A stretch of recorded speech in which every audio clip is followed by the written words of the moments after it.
nii külm on täna. -100 kraadi on vist õues. Oleks mul täna midagi soojagi juua või süüa. Kuule sõber, kas sul on külm? Jaa. Sul on külm, sul on ikka väga külm. Aga mul on sulle midagi. Palun, mul on sulle üks DFI tee. Aitäh.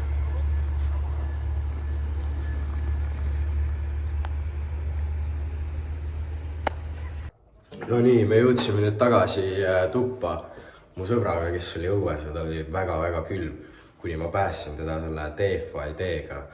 Aga jah, Karl, kas sulle maitseb see tee? See on ju hea. Jaa, see on kõige parem tee, mis ma olen kunagi saanud. Mis siin sees on? No väga hea, et küsisid.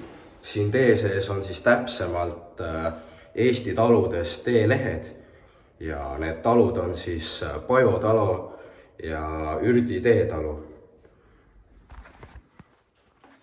Aga mis selle tee siis nii eriliseks muudab, et ma tunnen kohe seda erilisust? Jah, siin tees on küll midagi, mis teeb selle väga eriliseks. Ja see on siis just nimelt need mikroplastivabad teekotid, mis me kasutame.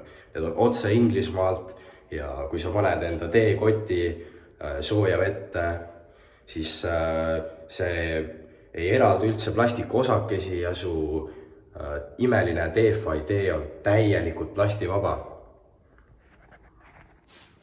See on kõige parem tee, mis ma olen eales saanud. Kindlasti ostke.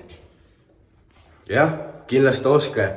Veebruaril laatadel oleme me kindlasti platsis ja tulge sinna, ostke ja räägime teile veidi ka rohkem meie teest. Jah, aitäh teile!